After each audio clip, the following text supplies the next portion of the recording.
ay délégation yu mouvement Fatah ak Hamas te nekk nag ca fa nga xam ne moom mooy Palestine daal dinañ daje démb ca fa nga xam ne moom mooy Caire di capitalu Égypte ñu doon waxtaanee rek ana ban taxawaay la ñuy amal ba daal su guerre gi jeexee ca bande de Gaza bi nga xam ne autorité Palestine moom moo ko yilif nan la ñuy def daal ba daal di déggoo ngir daal fexe ba gën a booloo nekk benn ci li nga xam ne moo jëm ci ëllëgub bande de Gaza ndaje boobu nag mu ngi amee woon démb ci bésub altine bi ca Caire ki nga xam ne nag mooy ministre affaires étrangères bu réewum Égypte moom de moo daal di fësal ni ni mel agence France Presse nag wax na ne daal juboo daal dina dox ci ñaari mouvement yooyee ñu daal di nag dëggal wala jëmmal ab formation comité boo xam ne daal mooy administré bande de Gaza su xeex bi nga xam ne moo dox seen diggante ak Israël jeexee.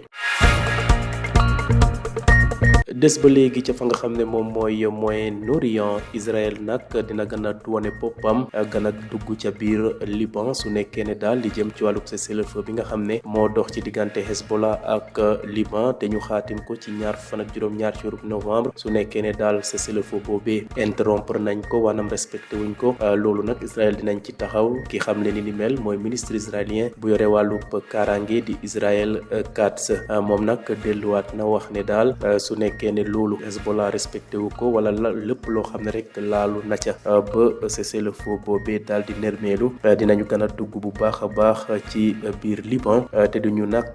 may dara état libanais te duñu nag ràññee ne kii doomu Liban la wala kii ci Hezbollah la bokk ñoom daal dañuy daal di waxal ngànnaaya dëggal seen bopp ci li nga xam ne moom la ñu bëgg ka xam le ni mel nag mooy ministre de la défense bu réewum Israël ginnaaw bu mu doon nag visité soldaarub Chahal yi.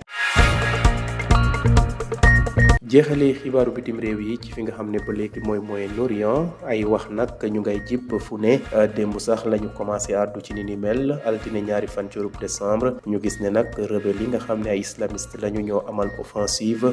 jëmale ko ci fi nga xam ne moom mooy Damas di capitalu Syrie ba tax na nag ay région yu bëri yi nga xam ne moo nekk ca bëj ganaarub Syrie daal dinañ ko teg loxo ñu gis ne nag xeex ya daal ci bés yi weesu tar na lool te jàpp nañ ne fukki attaque ni ay marlo mu nga dox ci armée régulière ak ñi nga xam ne ñooy rebelle islamiste yooyee ki nga xam ne nag mooy président bu Syrie di Bachar al-Assad wax na ne daal ay nit ñoom ñoo bëgg a daal redessiner li nga xam ne mooy carte Moyen-Orient ñu gis ne nag xeex yi nga xam ne tàmbale woon na ci watum 2020 gis nañ ne daal dafa gën a tar ay bombardement aviation syrienne daal di ko def ànd ak aviation russe ñu amal ay bombardement yooyee ñu ngi ko amal ci fi nga xam ne mooy ville Alep lu tolloog 514 nit daal dina ñàkk seen bakkan ci ñaar fan ak juróom-ñaar ci weeru novembre bi ginnaaw mu ñu tàmbalee xeex ya juróom-ñeent fukk ak ñaar yëpp ay civil lañu ña xam le ni mel mooy organisation syrienne des droits de l'homme.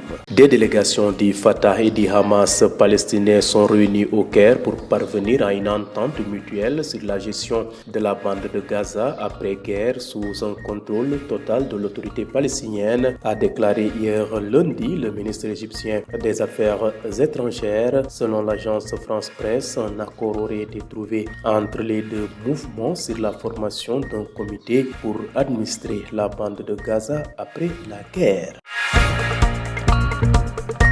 Restons toujours au Moyen-Orient. Israël va pénétrer plus en profondeur au Liban si le fragile accord de cessez-le-feu avec le Hezbollah en vigueur depuis le 27 novembre devait être rompu, a menacé ce mardi le ministre israélien de la Défense Israël Katz. Selon lui, je cite, si nous repartons en guerre, nous agirons avec plus de force encore et pénétrons plus en profondeur et il n'y aura plus d'immunité pour l'État libanais et Israël ne fera plus de distinction entre le Liban et le Hezbollah, a affirmé le ministre lors d'une visite à des troupes de Chahal.